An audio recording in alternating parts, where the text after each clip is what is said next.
أعوذ بالله من الشيطان اللعين الرجيم. بسم الله الرحمن الرحيم.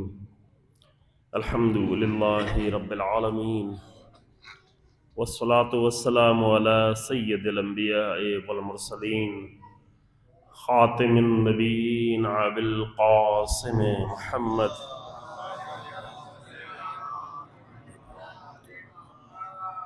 ثم الصلاة والسلام على أهل بيته الأطيبين الأطهرين المعصومين المنتجبين، ولعنة الله على أعدائهم أعداء الله أجمعين.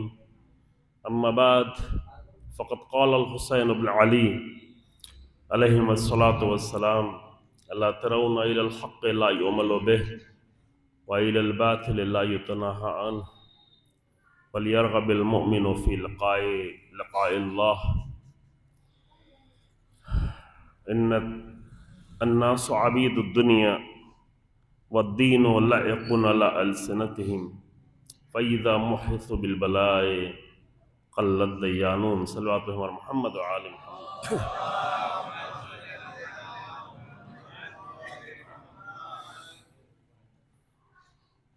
28 رجب کا اہتمام در حقیقت کربلا کی اس عظیم وراثت کا اہتمام ہے کہ جو قیامت تک کے لیے مومنین کے دلوں کی دھڑکن ہے اور تڑپ ہے، اور جس کے لیے پیغمبر اکرم صلی اللہ علیہ وآلہ وسلم سے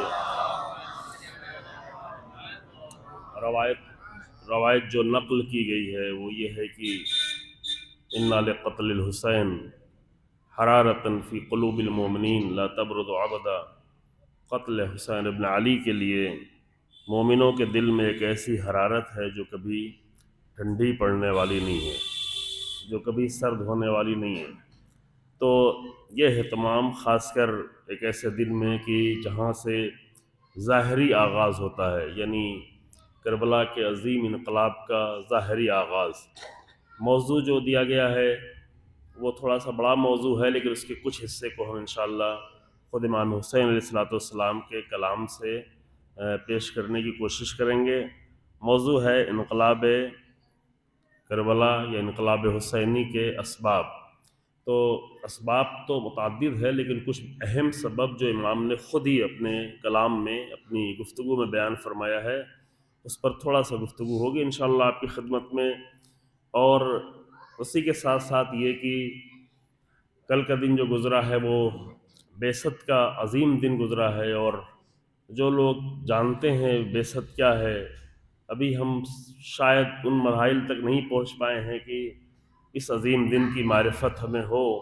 اس لیے عام طور سے اگر کوئی کہیں کچھ تھوڑا بہت ذکر بھی ہوتا ہے تو معراج کے طور پہ ذکر ہو رہا ہوتا ہے، لیکن بعثت کے طور پر ذکر ہمارے یہاں نہیں ہوتا ہے. جبکہ معراج جو ہے بعثت کا ایک نتیجہ ہے، ایک بعثت کا ایک اثر ہے. اصل بعثت ہے کہ جس کے ذریعے سے بشریت کو ایک ایسا پیغام ملا جو قیامت تک اسے نجات دینے والا ہے. آپ میں سے اگر کسی نے کل کی رہبر انقلاب کی تقریر سنی ہو، اور اگر نہیں سنی ہو تو سنیں ترجمہ جس ذریعے سے یہاں علماء بھی تشریف فرما ہے. ڈائریکٹ بھی ہے، 34-35 منٹ کی تقریر ہے، لیکن اس تقریر میں اس کا آدھا حصہ جو ہے تقریباً بعثت کے لیے جو بیان کیا گیا ہے. امام خمینی رحمۃ اللہ علیہ کے جملہ بہت پہلے ہی پڑھ چکے ہیں کہ تاریخ میں کوئی بھی ایسا دن نہیں ہے، اتنا عظیم دن نہیں ہے جتنا بعثت ہے. اور کل کی گفتگو میں رہبر انقلاب نے بھی یہی جملہ تقریباً فرمایا، اور اس کی وجہ یہ ہے کہ اصل مسئلہ یہ ہے کہ ہم جو ہے ابھی بہت ساری چیزوں کو صرف علماء کی حد سے، علماء بھی نہیں، ذاکرین اور مولویوں سے دین کے مسائل کو سمجھتے ہیں. اہل بیت سے ہم نے دین کے مسائل کو بھی کم سمجھا ہوا ہے. یہ ایک حقیقت ہے جسے اگر ہم تسلیم کر لیتے ہیں تو شاید پھر کوشش کریں گے کہ اہل بیت سے دین کو سمجھا جائے. ابھی جب تک یہ تسلیم نہیں کریں گے تب تک کمی کا احساس نہیں ہوگا، اور جب تک کمی کا احساس نہیں ہوگا تو پھر کوشش بھی نہیں کی جائے گی. بالکل ایسے ہی کہ جیسے ایک انسان مریض ہو اور اپنے مریض ہونے کا وہ احساس ہی نہ کرے اور اسے قبول ہی نہ کرے تو اس کا علاج کیوں کرائے گا؟ وہ تو یہ کہہ رہا کہ میں مریض ہی نہیں ہوں. تو تو یہی حال، یہ ایک بہت بڑا مرض ہے کہ ہم دین بھی لے کے چل رہے ہوں، لیکن دین زیادہ مولویوں کا دین ہو، ذاکروں کا دین ہو، خطیبوں کا دین ہو، شاعروں کا دین ہو، لیکن نام اس کے اوپر لیول جو لگا دیا جائے وہ اہل بیت کا دین، لیکن حقیقت یہ نہیں ہے عزیزو۔ ابھی ہمارے دین میں اہل بیت کی دین کی نشانیاں اور وہ عناصر، وہ روح بہت کم پائی جاتی ہے۔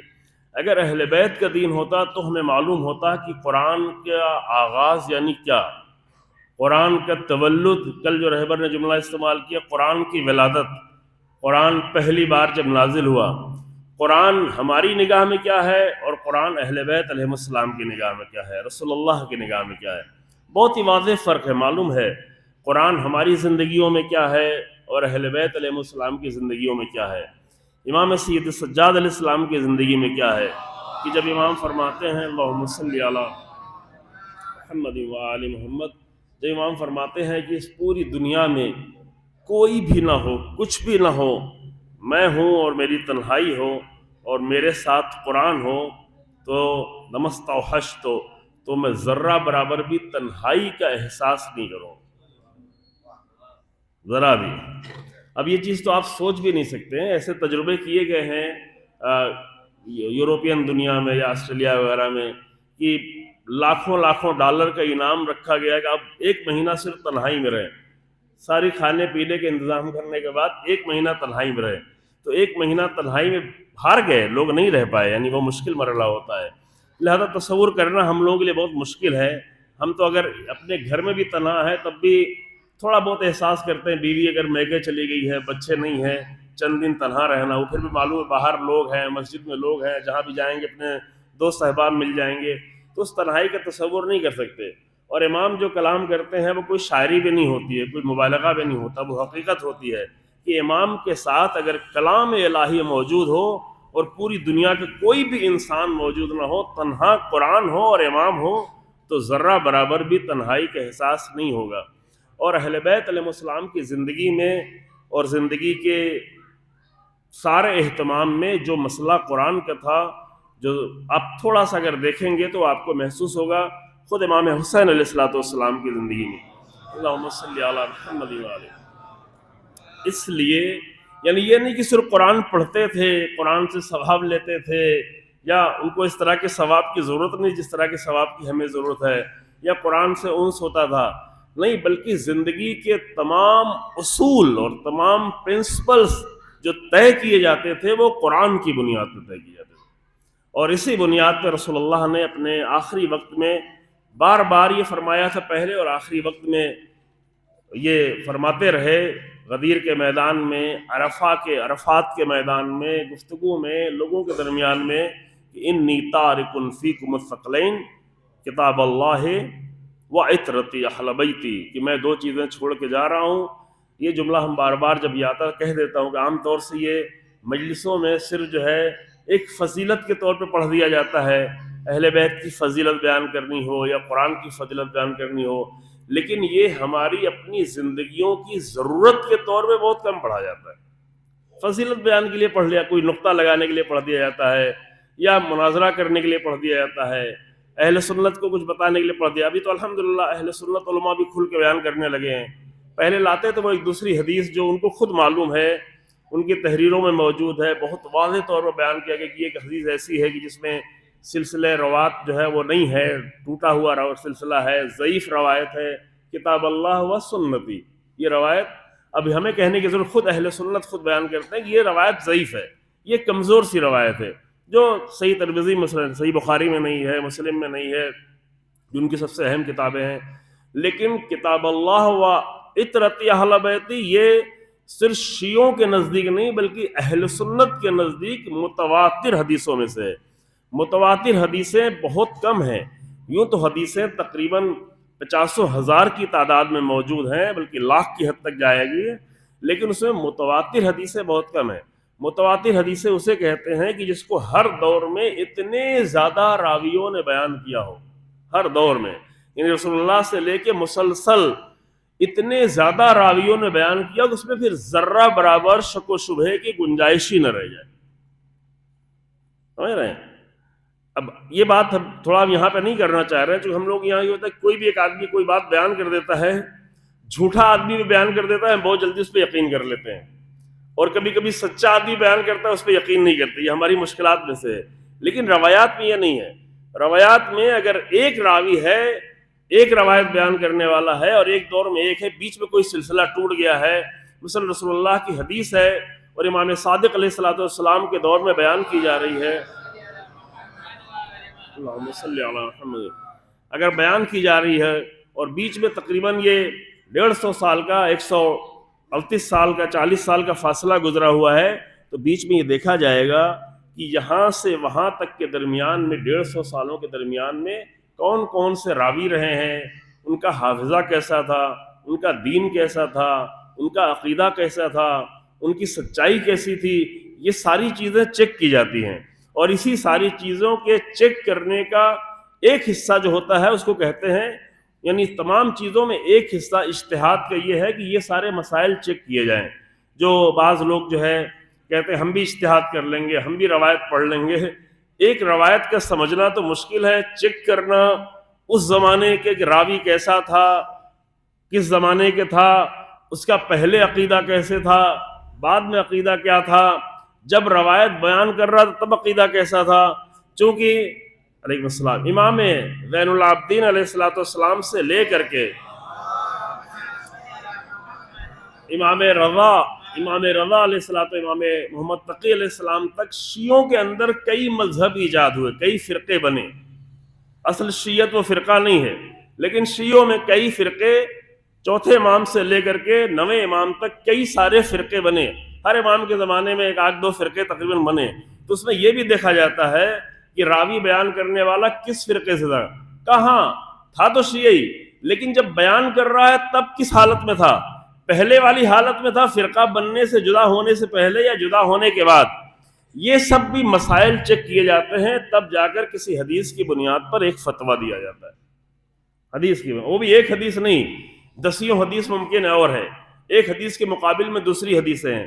ہماری 4 جو بڑی کتابیں ہیں اس میں استفسار ایسی کتاب ہے جس میں پوری بحث ہی یہی ہے، 4 جلدوں میں عام طور سے چھپتی ہے، پوری کتاب میں بحث ہی یہی ہے کہ ہر چیپٹر میں، ہر باب میں کچھ حدیثیں یہ ہیں، کچھ حدیث اس کے مقابل میں یہ ہیں، تو دونوں کو کیسے جمع کیا جائے، دونوں اکٹھا ہو سکتی ہیں یا اکٹھا نہیں ہو سکتی، کس کو قبول کیا جائے، کسے قبول نہ کیا جائے، یہ سب بہت طولانی بحثیں ہیں جو علماء نے 1000 سال پہلے کی ہوئی ہے، اس لیے کی ہوئی ہے تاکہ لوگوں تک اہل بیت کا جب دین پہنچے تو صحیح والا دین پہنچے، حق والا دین پہنچے، یہ نہ ہو کہ اہل بیت کے نام پر کوئی بھی آ کر کیسی بھی جذباتی تقریر کر کے چلا جائے، چونکہ نام اہل بیت کا تھا تو قبول کر لیا جائے، یہ نہیں ہو، بلکہ ایک صحیح دین اور صحیح اصولوں کے ساتھ پہنچے عزیزو۔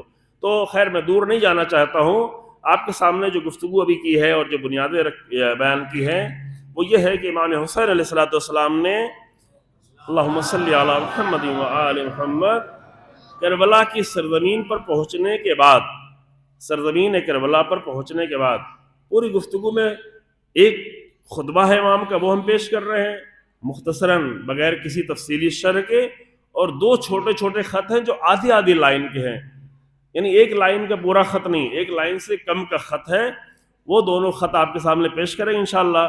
اور ابھی تو خیر محرم میں بہت فاصلہ ہے، لیکن اس درمیان میں اگر چاہیں مومنین تو اچھا ہے کہ ان دنوں میں تھوڑا سا کبھی وقت ملے تو کچھ چیزوں کا مطالعہ کریں، خود مطالعہ کریں، جن لوگوں کو شوق ہو کہ کربلا کو صحیح مقتل کے ذریعے سمجھنا چاہتے ہیں تو ابھی تو بہت ساری آسانیاں ہیں، گھروں میں کتابیں موجود ہیں، نہیں ہے تو مجھ سے آپ مجلس کے بعد رابطہ کریں گے، ہم PDF دے دیں گے۔ ابھی تقریباً 20-22 سال پہلے ایک ایسا مقتل لکھا گیا ہے، تقریباً 2000 صفحے کا ہوتا ہے، 2 جلدوں میں، جس میں تمام مقاتل میں ایک ٹیم نے بیٹھ کر بہت زیادہ ریسرچ کرنے کے بعد، بہت زیادہ تحقیق کرنے کے بعد مقتل کو لکھا ہوا ہے، اور اس میں نظریات سمجھ میں آتے ہیں، وہ اردو میں ترجمہ بھی ہو چکا ہے، میرے پاس اردو میں بھی الحمدللہ موجود، مقتل جامع کے نام سے، یعنی تمام مقاتل جتنے بھی تاریخ کے اہم مقاتل ہیں، سیکنڈ درجے کے مقاتل کے نظریات بھی اس میں لکھے ہوئے ہیں، لیکن تحقیق کے ساتھ، چونکہ مقتل کے چند پہلو ہیں، نمبر 1 کا مقتل، سیکنڈ نمبر کا مقتل، تھرڈ نمبر کا مقتل، اور جو مقاتل ہمارے درمیان میں پڑھے جاتے جو نام لیے جاتے پچھلے 200 سال پرانے مقاتل ہیں 300 سال کے، وہ 4th کلاس کے مقتل ہیں، یعنی روضۃ الشہداء اور نہیں معلوم مسیر الاحزان اور نہیں معلوم یہ سارے جو بہت سارے نام ہیں، یہ سب 3rd کلاس کے مقتل بھی نہیں ہے، یہ 4th کلاس کے مقتل ہیں جو ہمارے تک آئے اور آسانی سے فراہم ہوئے، اور اسی سے جو ہے بہت ساری ایسی غلط باتیں کربلا کے حوالے سے گڑھی گڑھائی باتیں آ کر لوگوں کے درمیان میں پہنچ گئیں کہ جس کے نتیجے میں حقیقی کربلا سے مومنین محروم ہو گئے، اہل تاریخ کو تو چھوڑے، مومنین محروم ہو گئے، اور وہ کہانیاں زیادہ سننا چاہتے ہیں۔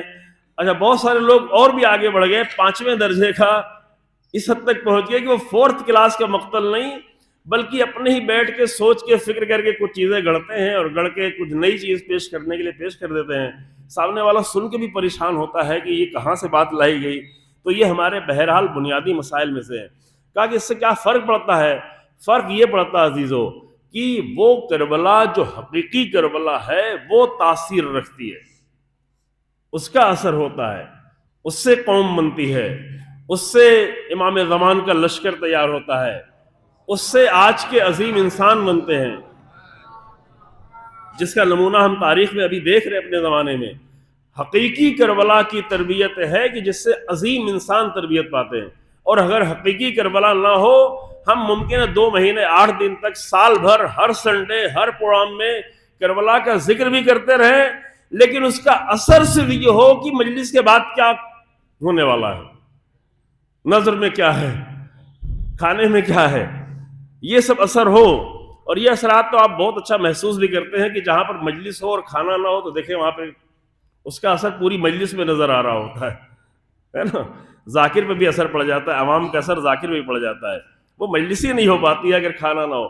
تو یہاں تک اگر اثرات چاہیے ہے تو یہ اثر تو آپ کو مل جائے گا، لیکن وہ اثر جو تاریخ کے عظیم انسان بناتا ہے وہ کربلا کا حقیقی مقتل ہے، اور کربلا کی حقیقی تاریخ ہے جو انسان کو تربیت کرتی ہے۔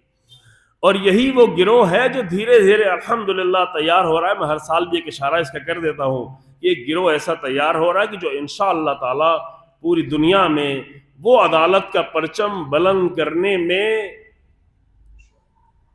اس عظیم مشن کا حصہ بنے گا کہ جو صرف امام مہدی کا مشن نہیں ہوگا بلکہ تمام انبیاء کا مشن ہوگا انشاءاللہ۔ صلوات پڑھیں محمد علیہ۔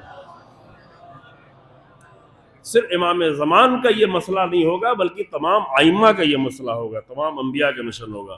تو جلدی سے ہم آتے ہیں اپنے اس گفتگو کی طرف جو آپ کے سامنے پیش کی ہے۔ کربلا کی سرزمین پر پہنچنے کے بعد امام نے گفتگو کی ہے، مختصر سے خطبہ دیا ہے، اور اس مختصر خطبے میں پہلے تو حالات بتائے ہیں، حمد الہی کرنے کے بعد فرمایا کہ دیکھو کہ ان الدنیا قد تغیرت و تنکرت، دیکھو کہ دنیا کس طرح سے تبدیل ہو گئی ہے، کس طرح سے اس میں تغیر پیدا ہو گئی ہے، کس طرح سے اس نے رخ موڑ لیا ہے۔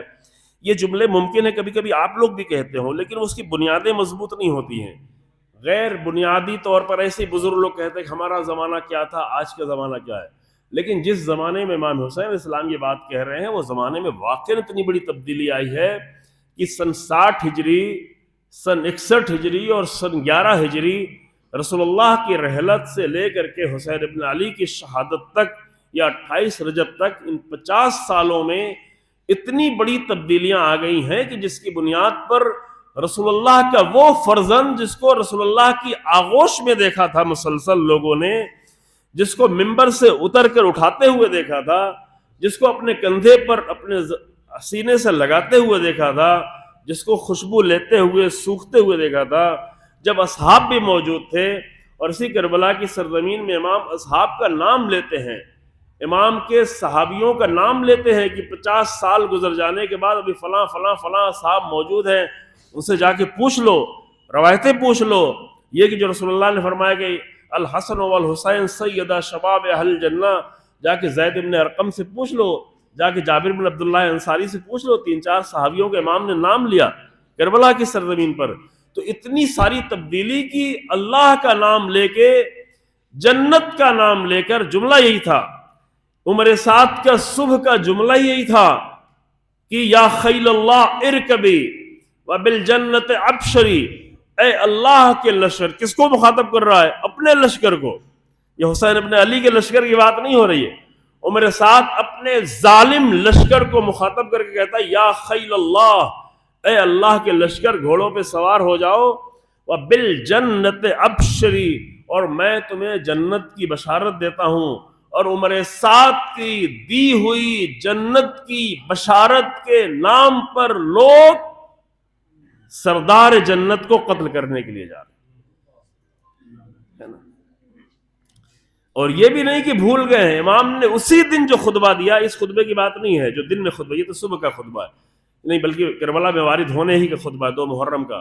اسی دن عاشور کے دن جو خطبہ دیا، یوں نہیں ہے کہ بھول گئے تھے، پتہ نہیں تھا. اگر بھول بھی گئے تھے تو امام نے اصحاب کا نام لے لے کر، وہ اصحاب کی جو زمانے میں زندہ تھے ان کا نام لے لے کر کے پکارا کہ جا کے پوچھ لو کیا رسول اللہ نے ان کے سامنے یہ نہیں فرمایا کہ الحسن والحسین سیدہ شباب اہل جنہ. تو سیدہ شباب اہل جنہ کو قتل کرنے کے لیے کس نام پر؟ عمر سعد کی جنت کے نام پر. یہ فرق ہوا نا، حسین ابن علی کی جنت اور ہے اور عمر سعد کی جنت اور ہے. جنت تو نام لیا جاتا ہے، آج بھی دھوکہ دینے کے لیے بہت سارے جنتی کے نام لیا جاتا ہے. تو یہ بھی فرق سمجھ لیں کہ اہل بیت کی جنت اور ہے اور ہمارے بعض ذاکرین کی جنت اور ہے. یہ بھی فرق رہے. ابھی ہمارا موضوع نہیں ہے، کبھی انشاءاللہ توفیق ہوئی تو ہم تفصیل سے تھوڑا اس مسئلے میں پڑھیں گے کہ اہل بیت کی جنت کیسی ہے، اہل بیت کی جنت کے لیے کتنا مشکل ہے، اہل بیت کی جنت کے لیے کتنا ایمان چاہیے ہے، اہل بیت کی جنت کے لیے کتنا عمل چاہیے ہے، کتنی پاکیزگی چاہیے ہے، کتنا کردار چاہیے ہے. ذاکرین کی جنت کے لیے کچھ نہیں چاہیے، بہت آسانی سے مل جاتی ہے. اور وہ جنت دے رہے ہوتے ہیں کہ جو خود اپنی جنت کا پتہ جن کو نہیں ہے. یہ مشکلات میں سے ہے. تو اسی طرح سے ابھی یہ تو خیر میں نمونے پہ عمر سعد جنت کا نام لے رہا ہے، جنت کی بشارت دے کر سردار جنت کے مقابل میں لشکر کو کھڑا کر رہا ہے، گھوڑے پہ سوار کر رہا ہے اور لشکر کو بھیج رہا ہے حسین ابن علی سلام اللہ علیہ کے قتل کے لیے. 4000 لوگوں نے اتنے تیر چلائے تھے. دیکھیں تلوار لے کر ایک لشکر ایک تلوار لے کے آتا تھا، نیزہ ایک لے کے آتا تھا، لیکن تیر 1-2 نہیں لے کے آتے، تیر ایک بڑی تعداد میں لے جاتے تھے. تیر اندازوں کا کام یہ ہوتا تھا کہ انہیں تلوار نہیں چلانی ہے، انہیں صرف تیر کی جنگ کرنی ہے. اور تیر کی جنگ ہوتی تھی یعنی لشکر کو دور ہی سے مار دیا جائے تاکہ تلوار کی نوبت ہی نہ پہنچنے پائے. تو اصل مرحلہ تو یہ طے کرنا تھا کہ 72 لوگوں کے مقابل میں اتنے تیر چلائے جائیں کہ تلوار تک نوبت ہی نہ پہنچے، نیزے تک بات ہی نہ پہنچے. یہ تو اصحاب حسین علیہ السلام اور اہل بیت حسین ابن علی سلام اللہ علیہ کی جنگ کا انداز تھا کہ اتنے مسلسل تیر چلنے کے بعد بھی کربلا کی جنگ کو پورے دن لڑا گیا، عصر عاشور تک لڑا گیا. ورنہ 72 لوگوں کے لشکر میں کم سے کم 48 لوگ تو پہلے ہی مرحلے میں شہید ہو چکے تھے. تو کتنے لوگ بچتے ہیں؟ 24 لوگ بچتے ہیں نا. 72 میں 48 اگر کم کر دیا جائے کتنے لوگ بچتے ہیں؟ چلے کچھ تعداد ان کی شامل کر لیں 72 کے علاوہ کی جو عمر سعد کے لشکر سے نکل کے آئے تھے، تو یہ تعداد تھوڑا بڑھ جاتی ہے. تو ٹھیک ہے، پھر بھی کتنے لوگ بچیں گے؟ لیکن یہ حکمت عملی. ورنہ 4000 لوگ اپنے سینکڑوں ہزاروں تیر سے اتنا تیر چلائیں کہ بات نیزے تک یا تلوار تک پہنچنے ہی نہ پائے. اور وہ لوگ جو 48 لوگ شہید ہوئے ہیں، اس کا مطلب یہ نہیں کہ 48 لوگ شہید ہو گئے تو باقی لوگوں جو بچے ہوئے ان کو کوئی تیر ہی نہیں لگا. کوئی 1-2 تیر سے شہید نہیں ہوتا، 10 تیر بھی آ کر لگ جائے انسان کی جان نہیں جائے گی جب تک کہ گلے سینے میں تیر پیوست نہ ہو یا گلے کی رگے گردن میں شہرگے گردن میں تیر نہ آ کے لگ جائے یا مغز میں تیر اگر نہ چلا جائے. جان نہیں جاتی. جسم میں کتنا بھی تیر مار لو، ہاں کمزور ارادے کا انسان ہوگا تو گر جائے گا، حوصلہ ہار جائے گا، کمزور پڑ جائے گا، لیکن جان نہیں جاتی ہے. تو بعض 48 لوگ جن کو اتنے تیر لگے کہ جن سے ان کی جان چلی گئی، شہید ہو گئے، تو کیا باقی لوگ جو بچے ہوئے ہیں، اگر ابو الفضل عباس بچے ہیں، اگر علی اکبر بچے ہیں، اگر بنی ہاشم کے جوان بچے ہوئے ہیں، تو بالکل بغیر کسی تیر کے لگے ہوئے بچے ہوئے ہیں. یا وہ کہ خیمے میں بیٹھے ہوئے ہیں، وہ جنگ وہ نہیں تم لڑو، تم تیر کھاؤ، ہم کچھ نہیں کرنے والے. اہل بیت یہ نہیں ہے، اہل بیت کا گھرانہ یہ نہیں ہے عزیزو. تو ہم موضوع سے دور نہ ہونے پائیں. حسین ابن علی سلام اللہ علیہ کربلا میں وارد ہونے کے بعد پہلے ہی دن 2 محرم ہی کو جو خطبہ دیتے ہیں، اس خطبے میں جملہ فرماتے ہیں کہ دنیا اس طرح سے تغیر کر گئی ہے، اور ابھی دنیا میں جو بچا ہوا ہے بالکل ایسے ہی ہے کہ جیسے ایک برتن کو دھو کر الٹ دیا جائے، اس کے اندر جو تھوڑی سی نمی رہ جاتی ہے.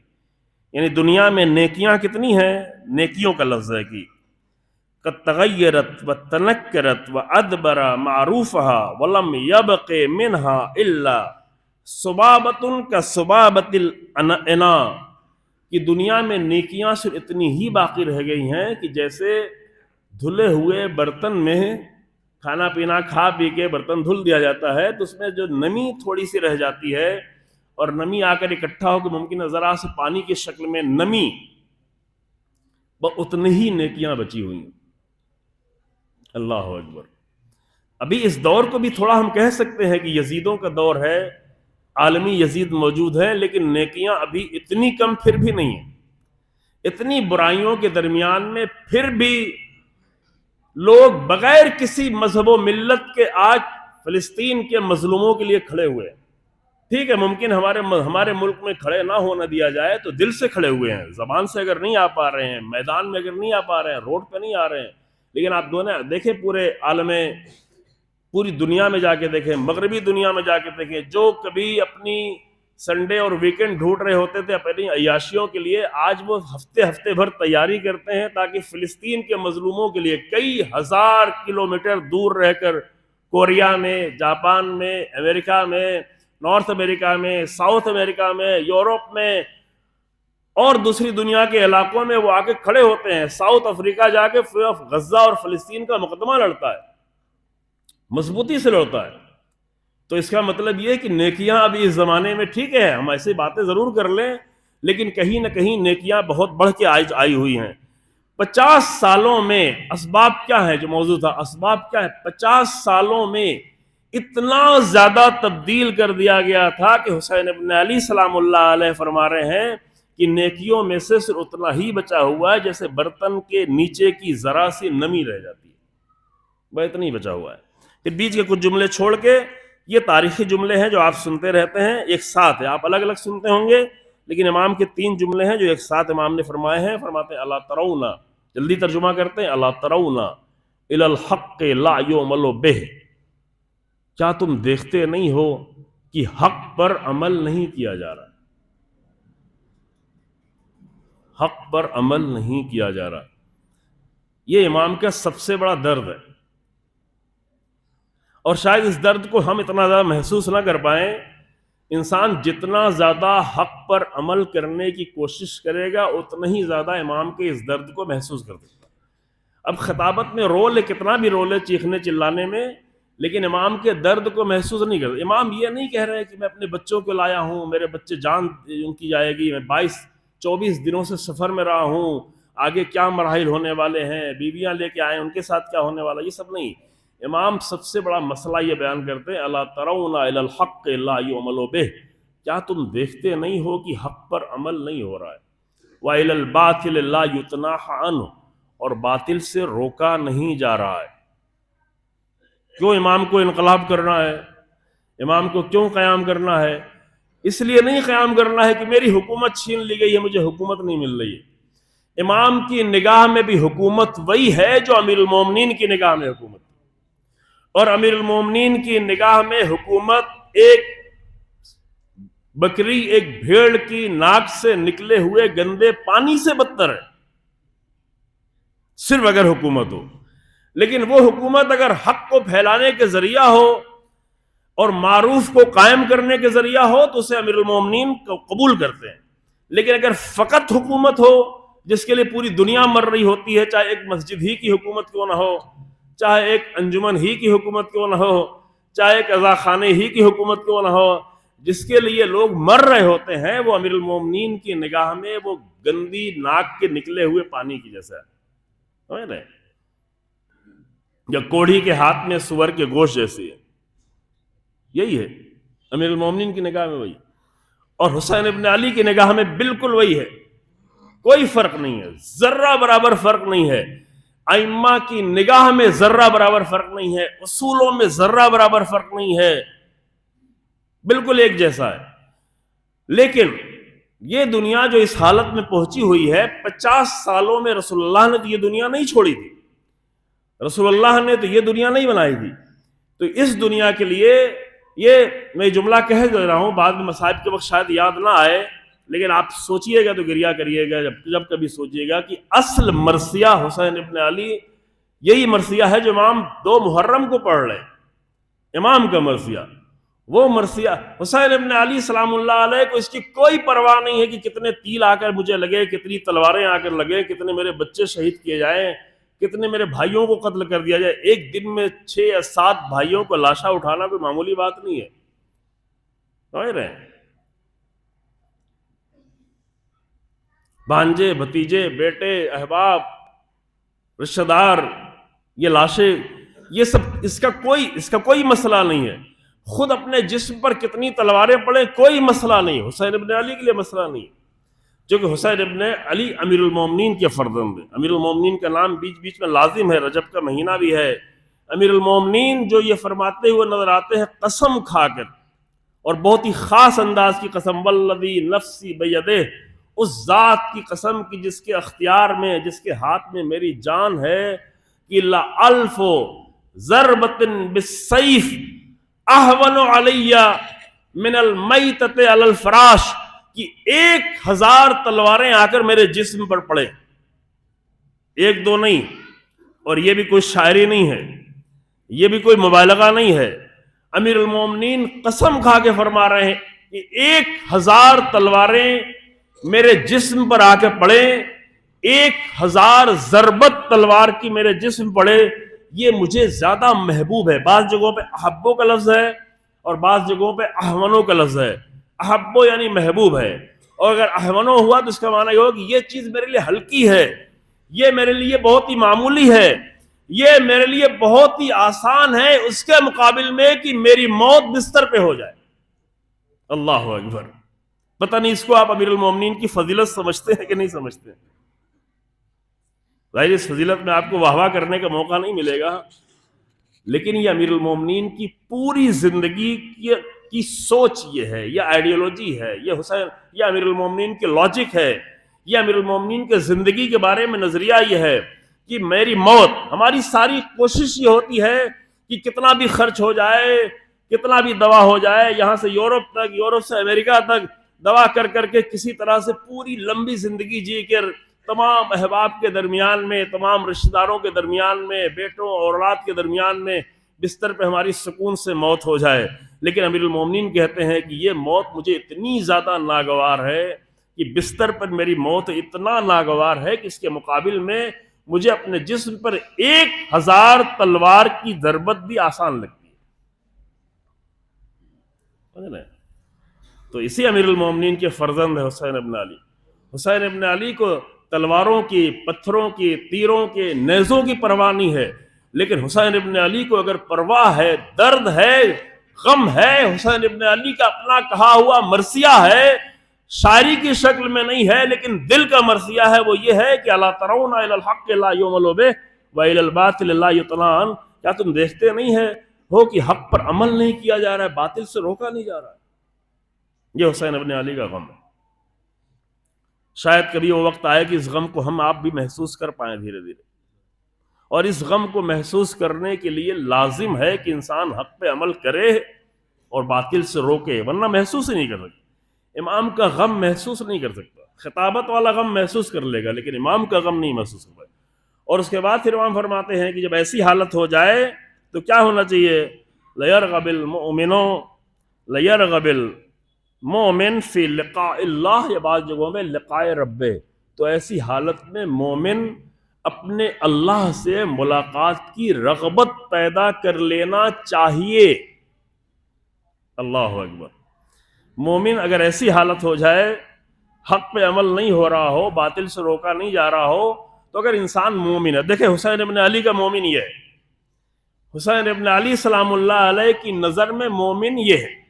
ابھی ہم نے کبھی یہ بحث نہیں کی ہے، لکھنؤ میں کر چکے ہیں، پورے 10 دن بحث کی ہے کہ قرآن کی نظر میں مومن کیا ہے، اہل بیت علیہ السلام کی روایات کی نظر میں مومن کیا ہے.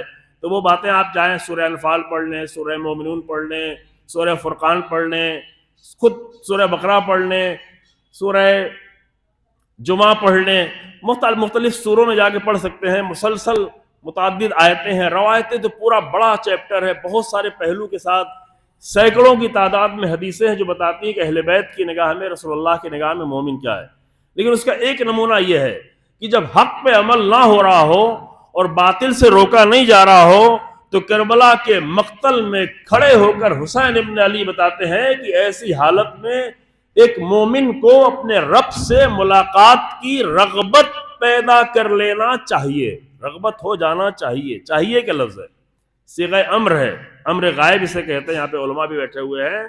لیرغب المومن، چاہیے ہے کہ مومن میں رغبت پیدا ہو جائے، یعنی اگر ایسی حالت میں مومن میں اللہ سے ملاقات کی رغبت پیدا نہیں ہوتی ہے تو وہ مکے کا مومن ہو سکتا ہے، مدینے کا مومن ہو سکتا ہے، کوفے کا مومن ہو سکتا ہے، امام کعبہ کی نگاہ میں مومن ہو سکتا ہے، لیکن حسین ابن علی کی نظر میں مومن نہیں ہو سکتا۔ یہ ہے، یہ فرق تو کرنا پڑے گا، کیونکہ جتنے لوگ حج پہ تھے وہ سب مومن ہی تھے، جو حسین ابن علی سلام اللہ علیہ کے ساتھ نہیں آئے وہ سب کیا تھے؟ مومن تھے بھائی، کافر تھوڑی نہیں آئے تھے حج کرنے کے لیے۔ وہ لوگ جو مدینے میں تھے اور مسجد نبوی بھر جاتی تھی نماز سے، وہ مومن ہی تھے، اس میں بنی ہاشم بھی تھے، سب مومن ہی تھے۔ ہم یہ نہیں کہہ رہے ہیں کہ نہیں ہم خالی وہ زبانی مومن تھے، نا، کسی نہ کسی حد تک تھے، لیکن وہ جس حد تک تھے حسین ابن علی کی نظر میں اگر ان کے اندر رغبت پیدا نہ ہوئی، ایسے ماحول میں اگر اللہ سے ملاقات کی رغبت پیدا نہ ہوئی ہو تو حسین ابن علی کی نگاہ میں مومن نہیں ہو جائے۔ مومن کی تعریف یہ، اور اللہ اکبر، ہم بڑے ہی فخر سے یہ بات کہہ سکتے ہیں کہ الحمدللہ آج جس زمانے میں ہم زندگی گزار رہے ہیں انشاءاللہ ہمارے درمیان میں بھی ایسے افراد بڑی تعداد میں موجود ہوں، لیکن عالم اسلام میں، عالم تشیع میں لاکھوں نہیں بلکہ کروڑوں کی تعداد میں ایسے لوگ موجود ہیں جو حق کے لیے اور باطل سے روکنے کے لیے اپنا ہی نہیں، اپنی نہیں بلکہ اپنے بچوں کی جان دینے کے لیے رغبت پیدا کیے ہوئے، اور یہی سب سے بڑی قوت ہے عزیزوں۔ بیچ میں یہ جملہ کہہ دے، بعد میں پتہ نہیں وقت آئے یا نہیں آئے، کہ یہی آج عالم اسلام، عالم تشیع کی آج سب سے بڑی طاقت جو ہے وہ کیا ہے؟ کیونکہ مومنین نے اللہ کی راہ میں قربانیاں دینے کی رغبت پیدا کی ہوئی، لہذا اب کوئی مسئلہ نہیں ہے۔ پچھلے دنوں میں آپ کتنے پریشان ہوئے؟ پریشان اس لیے ہوئے، ابھی یہ بحث نہیں چھیڑ رہے ہیں کہ زیادہ مسئلہ ادھر نہ چلا جائے، ہمیں اپنی بات پوری کرنی ہے۔ پریشان اس لیے ہوئے کہ جانتے نہیں کہ مومنین کی، وہ تو آپ دیکھتے ہیں میڈیا میں جا کر دیکھ رہے ہوتے ہیں، بازاروں میں دیکھ رہے ہوتے ہیں، ان خواتین کو دیکھتے ہیں تہران میں جو حجاب ہٹا کے اس کے لیے پروٹیسٹ کرتی ہیں، تو ظاہر بازاروں میں ٹہلتی ہوئی خواتین، مومن خواتین تو بازاروں میں نظر نہیں آتی ہیں ایسے ٹہلتے گھومتے۔ مومن خواتین کو دیکھنا ہے تو آپ جا کے نماز جمعہ میں دیکھیں، جب لاکھوں کی تعداد میں، ابھی دوشنبے کو جو پروٹیسٹ ہوا اس پہ جا کے دیکھیں، قدس کا جو پروٹیسٹ ہوتا ہے پورے ایران میں ملینوں کی تعداد میں، 1 ملین لوگ تو صرف تہران میں تھے، پروٹیسٹ کی شکل میں نکلے، یہ میڈیا آپ کو نہیں دکھائے گا لیکن اتنا تو آپ لوگوں نے دیکھ لیا ہوگا، تو وہ الگ مسئلہ ہے۔ اور اس سے بڑھ کر ایک نقطہ جلدی سے بیان کر دے کہ مومن کی تربیت کیسی، امام خمینی رحمۃ اللہ علیہ صرف انقلاب نہیں لائے تھے، انقلاب کے فوراً بعد شروع ہی میں امام نے کہا کہ ایک ایسا گروہ ہونا چاہیے کہ جو آ کر 2 مرحلے میں، ایک تو آرمی ہے 5-6 لاکھ کتنی آرمی ہے، دوسرے ابھی پوری دنیا جانتی ہے کہ کیا IRGC جو ہے سپاہ پاسداران انقلاب اسلامی، اس کو اسلام سے جانا جاتا ہے، انگریزی میں آپ کیا کہتے ہیں؟ IRGC۔ لیکن اس کے علاوہ ان کی تعداد سے ملا کے 11 لاکھ 10 لاکھ جتنی بنتی ہے، 2,30,00,000، آپ جا کے کسی بھی جگہ پہ آپ سرچ کر لیں آپ کو مل جائے گا کہ ایران میں 92 ملین کی آبادی میں 9,20,00,000 کی آبادی میں 2,30,00,000 لوگ ایسے ہیں جو والنٹیئرز ہیں۔ کتنی پرسنٹیج کتنا ہوا ہے؟ یعنی 9 کروڑ میں اگر 2,30,00,000، یہ چونکہ آپ لوگ نہیں جانتے اس لیے بہت جلدی گھبرا جاتے ہیں، ارے یہ ہنگامہ ہو گیا، فلاں ہنگامہ ہو گیا، اب کیا ہو جائے گا، فلاں ہو جائے گا، پوری دنیا بھی خوش ہو جاتی ہے۔ صحیح مسئلہ یہ ہے کہ یہ لوگ جو ایمان کے مسائل کو نہیں سمجھتے وہ کسی بھی کیلکولیشن میں آ کر حساب ہی نہیں لگا سکتے کہ ایمان والے لوگ ہوتے کیا ہیں۔ وہ دنیا کے کسی بھی یونیورسٹی میں پڑھ کر، کسی بھی سیاست کے ٹاپک کو پڑھ کر یہ سمجھ ہی نہیں سکتے. ان کا کیلکولیشن فیل ہی ہونا ہے، بار بار فیل ہونا ہے، کیونکہ ایمان کی حالت کو وہ سمجھ ہی نہیں سکتے. اور ایمان ہی کی وہ حالت ہوتی ہے کہ جہاں پر 9 کروڑ کی آبادی میں 2,30,00,000 لوگ ایسے موجود ہیں جو ہمیشہ ہر کام کے لیے اپنی جان دینے کو، حق کے لیے جان دینے کو تیار ہیں، جن کو کہتے ہیں بسیج. جانتے ہیں کہ نہیں آپ لوگ؟ ابھی ان دنوں میں شاید نام سن لیا ہوگا. کتنی تعداد ان کی ہے؟ 2,50,00,000 بھی بتائی جاتی ہے، لیکن کم سے کم 2,30,00,000 کی تعداد ہے. جوان زیادہ ہیں بزرگوں میں. آپ کو پتا ہے کل رہبر نے بھی بات کہی ہے، آپ نے سنا 250 مسجدوں پہ حملہ کیا گیا، 250 مسجدوں پہ. اب کتنا ہی بدتر اور گھٹیا اور پست مسلمان ہو، وہ کم سے کم مسجد پہ تو حملہ نہیں کر سکتا. کر سکتا ہے، ممکن ہے ایک بھی نماز نہ پڑھتا ہو، لیکن پھر بھی مسجد سے قریب جاتے ہوئے احترام ہی کرے گا، مسجد کو چوم کے چلا جائے گا، ایک بھی نماز نہ پڑھتا ہو.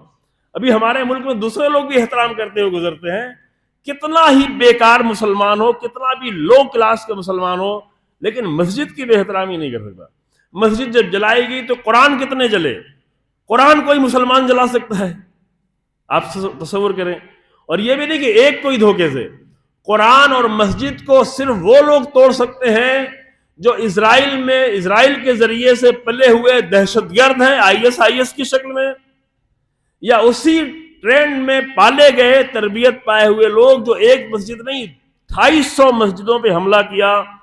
ڈائریکٹ امام موسیٰ کاظم علیہ السلام کے بیٹے محمد ابن موسیٰ دسفول میں ہے، وہ ساؤتھ ایران میں. ہم لوگ گئے ہیں، زیارت کی ہے، ایک مزار ہے شاندار. امام رضا علیہ السلام کے ڈائریکٹ بھائی، امام کاظم علیہ السلام کے بیٹے، امام صادق علیہ السلام کے پوتے، امام زادے، اور بھی بہت سارے ہیں، لیکن وہ کوئی تیسری نسل کا ہے، کوئی چوتھی نسل کا ہے.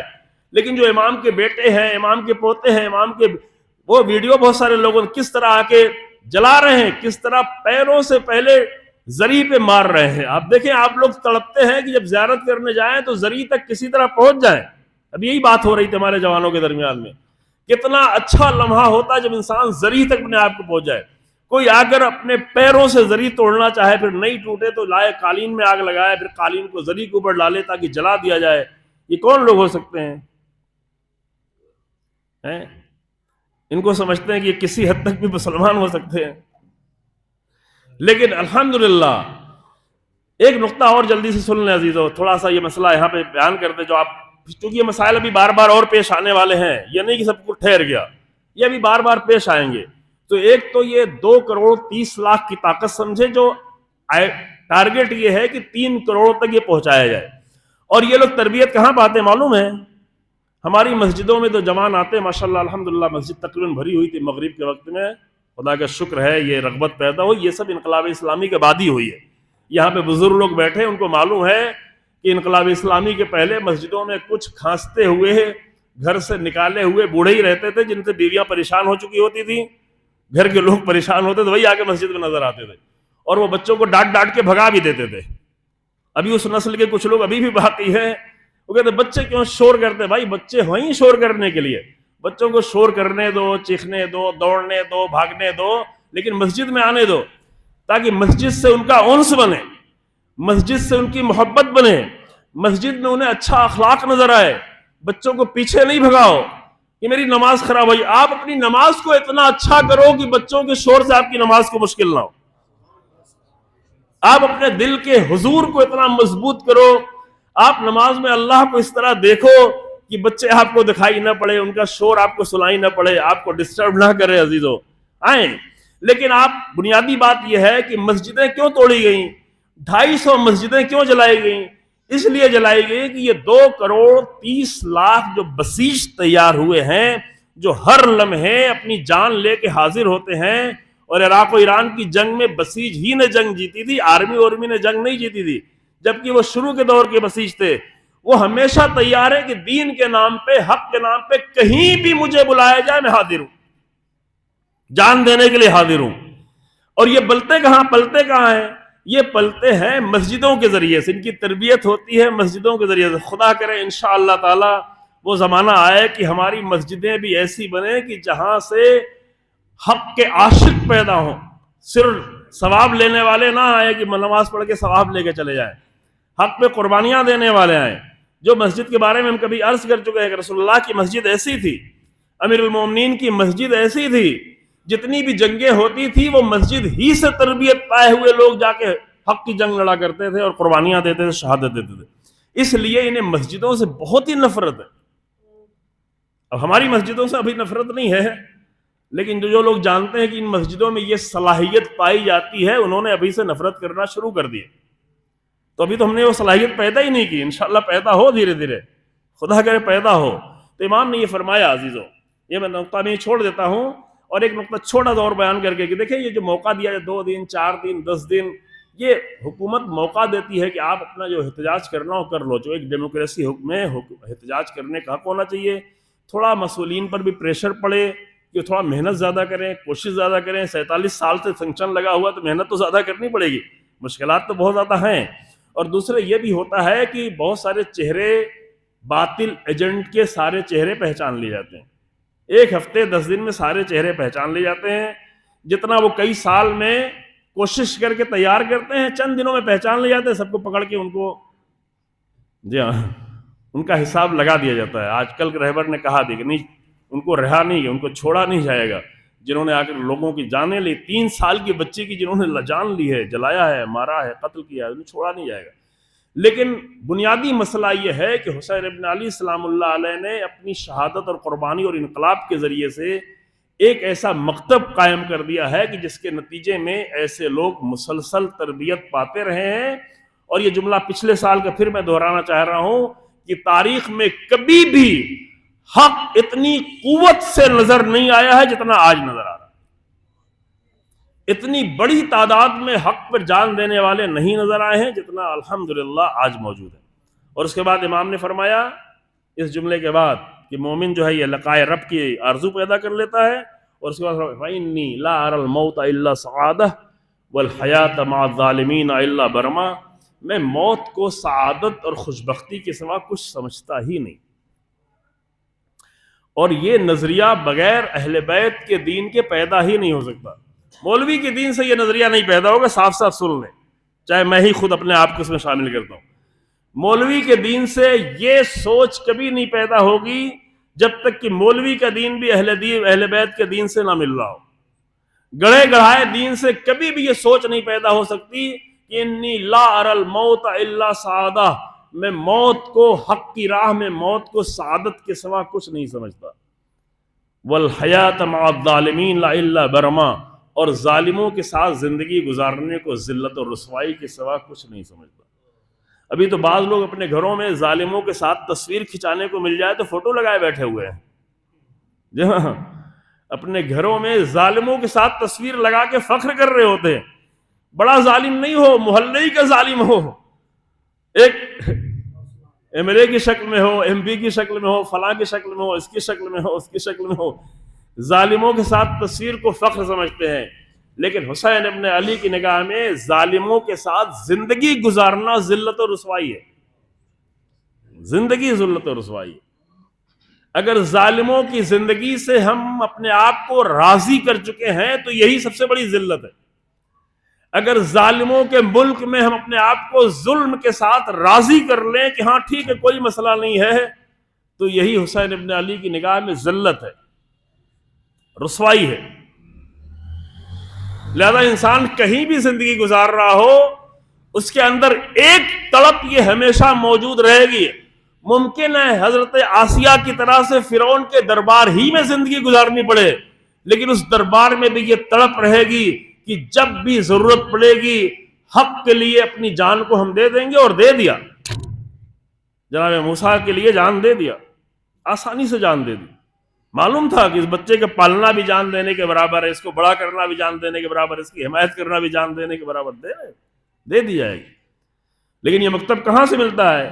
یہ مکتب، یہ آئیڈیالوجی صرف انبیاء کی زندگی سے، اور جس کا پورا نچوڑ آ کر رسول اللہ کے بعد اہل بیت علیہ السلام نے پیش کیا. اور اس کے بعد ایک وجہ اور سن لے کہ کیوں حسین ابن علی نے انقلاب کیا. بس یہ جملہ آخری سنیں، یہ پورا خطبہ ہے. اس کے بعد میں چھوٹے چھوٹے 2 خط بیان کروں گا.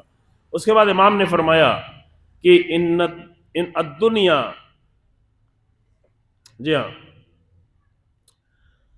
لوگ جو ہے الناس، معاف کیجیے، الناس عبید الدنیا والدین لائق علی السنتہم، لوگ دنیا کے بندے ہیں، دین فقط ان کی زبان پر ایک زبانی جمع خرچی کے طور پر، لقلقے کے طور پہ چل رہا ہوتا ہے، چاہے ممبر پہ ہو، چاہے کہیں اور بھی ہو، چاہے ایسے نظر آئے۔ دین کی صحیح حالت کب معلوم ہوتی ہے؟ یہ دسترخوان والا دین اچھا ہے، سمجھ رہے ہیں؟ رجب کا مہینہ جو اتنی بلندیوں کا مہینہ، ہم نے پورے مہینے کو آ کر صرف کھانے پینے کا مہینہ بنا دیا، کیا یا نہیں؟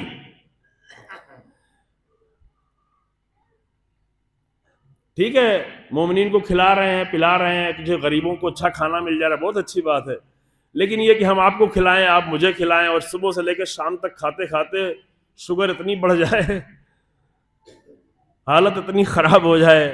ایک صاحب کہتے ہیں نہیں مولا کی نظر، کھا لو، شام تک جاتا ہے شوگر کی 500 پہنچ گئی، میٹھے ہی رہتا ہے۔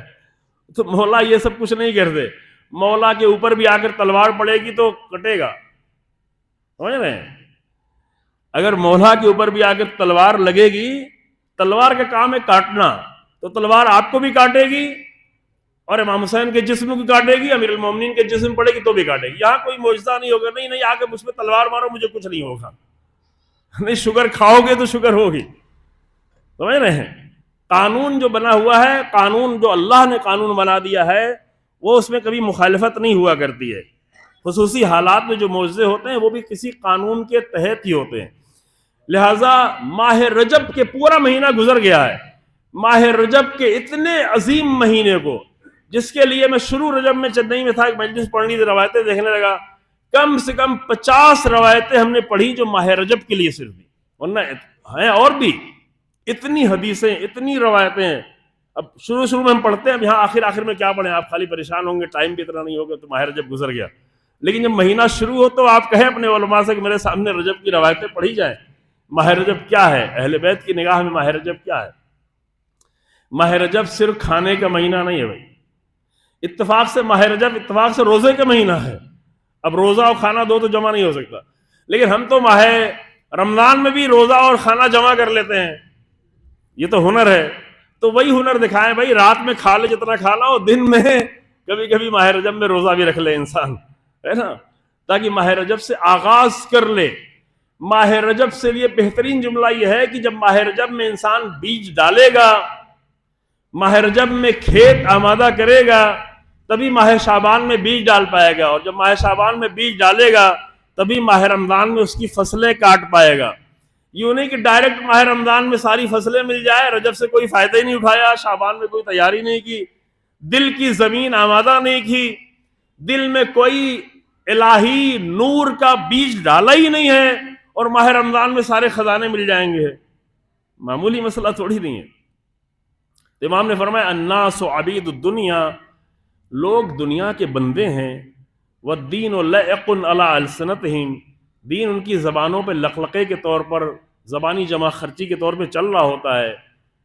جب خصوصی زندگیوں میں جا کے دیکھیں وہاں پتہ چلتا ہے کہ دین کتنا ہے، جب مشکل وقت ہو تو پتہ چلتا ہے دین کتنا ہے، جب میراث تقسیم ہو رہی ہو تو پتہ چلتا ہے دین کتنا ہے، جب ایک مظلوم کی مدد کرنی ہوتی ہو تو پتہ چلتا ہے کہ دین کتنا ہے، جب انسان کنارے چپکے سے چلا جاتا ہے کہ میری نوکری کی یہ ہو سکتا ہے، میرے مسئلے کی ہو سکتا ہے، میرے بچوں کی یہ ہو سکتا ہے، ایسے وقت میں دین پتہ چلتا ہے۔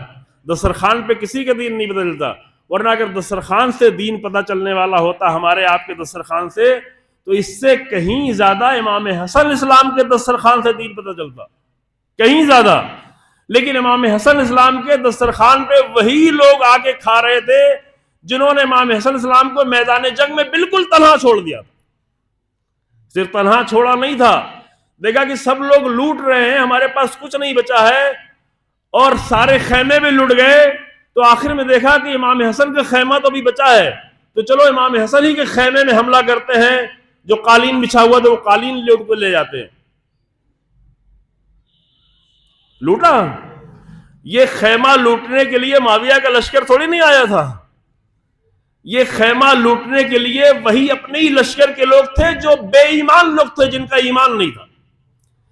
جو اپنے آپ کو اتنا مومن سمجھتے تھے کہ امام حسن کے لشکر میں آئے، لیکن یہ دھوکے کا ایمان تھا، خود ان کے لیے بھی دھوکے کا ایمان تھا، کیونکہ جب لوٹ مچی تو امام حسن کے نیچے، پیر کے نیچے کا قالین بھی لوٹ کے لے گئے.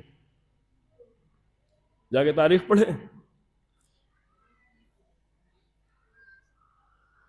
تو ایمان سب سے بڑی دولت ہے، اور یہیں پہ ہم کہہ بھی دینا چاہتے ہیں کہ آج کے دور میں اگر سب سے بڑی طاقت ہے، ایک جملہ کہہ کے دے، اگر سب سے بڑی طاقت ہے، آپ یہ سب چکر حسابوں میں آپ چینل دیکھ دیکھ کے نہ کریں کہ ان کے پاس کتنا ٹینک ہے، کتنی فوج ہے، کتنے فائٹر جیٹ ہیں، کتنے اسلحے ہیں، کتنی میزائل، یہ سب چھوڑیں. سب سے بڑی طاقت اگر کوئی ہے تو وہ ایمان کی طاقت ہے. اور یہ کوئی خطابت کا جملہ نہیں ہے، یہ پوری دنیا نے ابھی دیکھ لیا. پوری دنیا نے ساری دنیا کی تیاریوں کے بعد بھی دیکھ لیا کہ ایمان کی طاقت نے کیسے حوصلے پست کیے. جب یہ عرب کے منافقے چیخ چیخ کر منافق لوگ آواز دے رہے تھے، فائٹر جیٹ اڑ چکے تھے، حملے کی پوری تیاری ہو چکی تھی، سرحدوں کے قریب آ چکے تھے، فون کر کے واپس بلانا پڑا. کس کی وجہ سے بلانا پڑا؟ جب اسرائیل سے آواز آ رہی روکو روکو جنگ، روکو جنگ روکو. کیوں جنگ روکو؟ اس لیے کہ اپنے ان کے مفادات خطرے میں پڑ رہے تھے. کیونکہ یہ جنگ ایسی نہیں ہونے والی، ہوگی لازمی طور پہ ہوگی. اب کتنا ٹل جائے تو اچھا ہے، دشمن بھی اپنی تیاری کر لے اور اہل ایمان بھی اپنی تیاری کر لیں گے. یہ تو لازمی طور پہ جنگ ہونا ہی ہے عزیزو. ممکن ابھی سب دھوکہ چل رہا ہو، چند دن بعد یہ جنگ ہو جائے، لیکن کوئی بھی پرواہ کی بات نہیں ہے، اس لیے کہ ایمان موجود ہے. اور جب ایمان موجود ہے تو قرآن کا وعدہ موجود ہے، اور قرآن کا وعدہ یہ ہے کہ لا تہنوا ولا تہنوا ولا تحزنوا وانتم الاعلون ان کنتم مومنین. نہ تم ڈرو، نہ پریشان ہو، نہ محزون ہو، نہ غمزدہ ہو، تم سب سے زیادہ بلند ہو. شرط یہ ہے کہ اگر تم مومن ہو. ایک ہی شرط ہے قرآن، کوئی بھی 10 شرط نہیں رکھی کہ یہ بھی کرو، یہ بھی کرو، یہ بھی کرو، یہ بھی کرو. فقط ایک شرط قرآن نے رکھی، ان کنتم مومنین. لیکن مومن کون سا؟ قرآنی مومن، خطابت والا مومن نہیں. یہ مسئلہ آپ حل کر لیں، ورنہ بڑا دھوکہ کھانے والے ہیں مرنے کے بعد. یہ مسئلہ ابھی حل کر لیں، ہمارے جوان لوگ خاص کر یہ مسئلہ حل کر لیں کہ مرنے کے بعد بہت دھوکہ کھانے والے ہیں کہ شاعری اور خطابت کا مومن اور ہے، قرآنی مومن اور ہے، اہل بیت کی نگاہ کا مومن اور ہے. سمجھ رہے ہیں؟ تو قرآن نے فقط ایک شرط رکھی ہے کہ کوئی پریشانی نہیں ہے. لہذا آپ کو پتا ہے، میں ابھی چند دن پہلے یہ بات مجھے معلوم ہوئی تو میں بتا دوں آپ کو. ہمارے ایک ساتھی ایران گئے تھے، انہوں نے رہبر کے ڈائریکٹ نمائندے سے یہ بات سنی ہے، اور وہاں پہ انہوں نے یہ بات بتائی ہوئی ہے.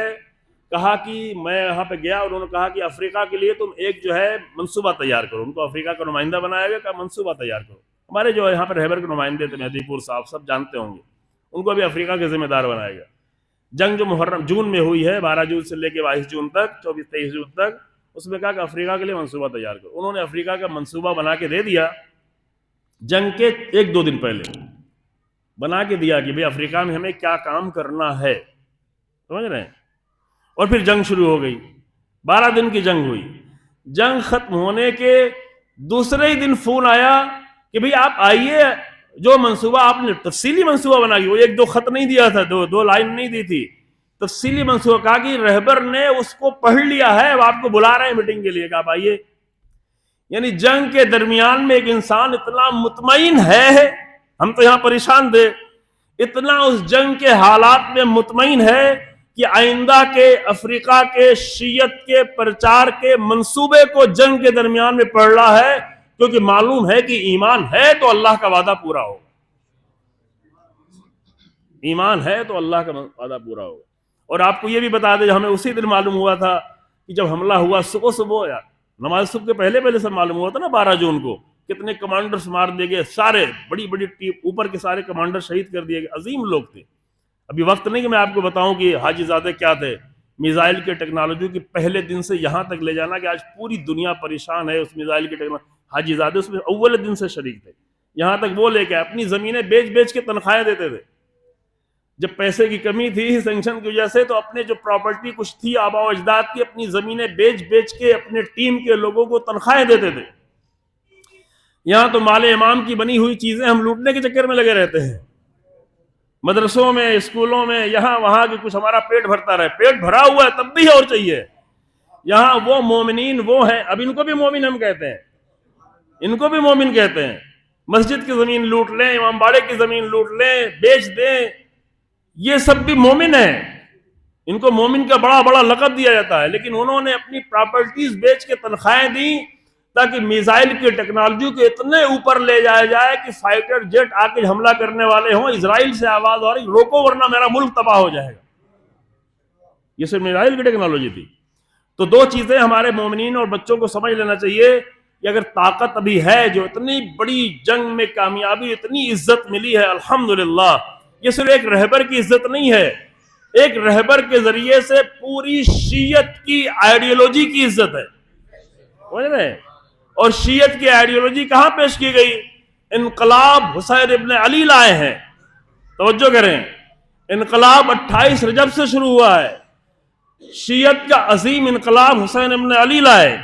شیعت کے عظیم انقلاب کو ایک عظیم تحریک اور مشن میں تبدیل کیا ہے جناب زینب اور امام سید سجاد نے، اور اس عظیم تحریک اور مشن کو ایک عظیم آئیڈیالوجی بنا کے پیش کیا ہے امام باقر، امام صادق اور ائمہ علیہ السلام نے.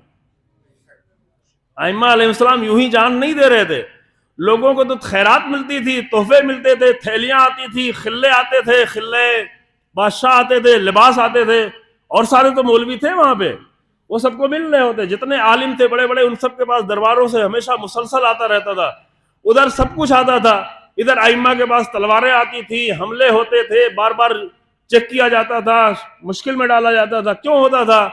وجہ یہ تھی کہ اہل بیت علیہ السلام صرف مسجد میں بیٹھ کے نماز و روزے کا درس نہیں دے رہے تھے، بلکہ حسین ابن علی کی قربانی کو ایک آئیڈیالوجی بنا کر پیش کر رہے تھے، ایک ایسی آئیڈیالوجی جو قیامت تک لوگوں کو بلند رکھے، عظیم رکھے، مومن بنا کے رکھے.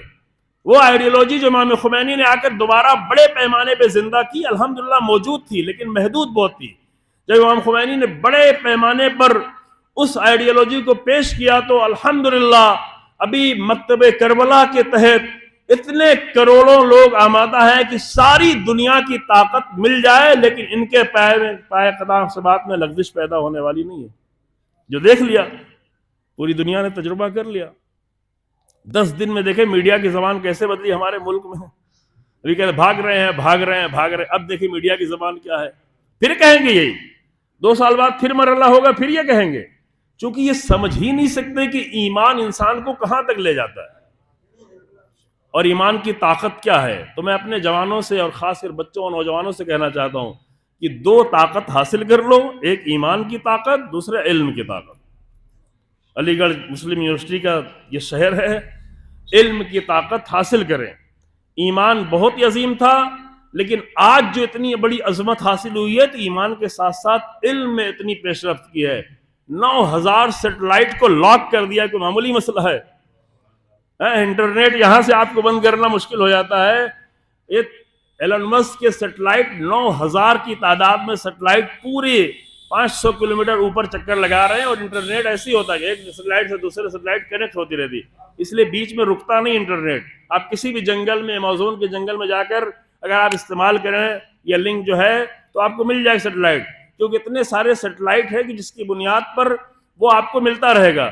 یہاں زمین میں روس نے کرنا چاہا، نہیں کر پایا. ٹھیک ہے، ممکن ہے کوئی مدد لی ہو، لیکن سب ملا کے ایسا کیا کہ 9000 سیٹلائٹ کے انٹرنیٹ کو 90% سے زیادہ لاک کر دیا. تو یہ جنگ صرف میزائل کی جنگ نہیں تھی، یہ جنگ علم کی جنگ تھی. اور علم کی جنگ اگر ایمان کے ساتھ ہو، تنخواہیں حاصل کرنے والا علم اور ہوتا ہے، ایمان کے لیے علم جو حاصل کیا جائے وہ اور ہوتا ہے. یہ فرق ہو جائے گا عزیزو. امریکہ کے کسی بڑی کمپنی میں نوکر بن کے 1 کروڑ کا مثلا کیا پیکج لینا، 1.5 کروڑ کا پیکج لینا، یہ اور ہوتا ہے. ملے تو لے لے، مسئلہ نہیں ہے، لیکن ایمان کی بلندی کے لیے اور کلمہ حق کی سربلندی کے لیے جو علم حاصل کیا جاتا ہے وہ علم اور ہوتا ہے، اور وہ علم فقط ایمان کے ساتھ ہی حاصل کیا جا سکتا ہے.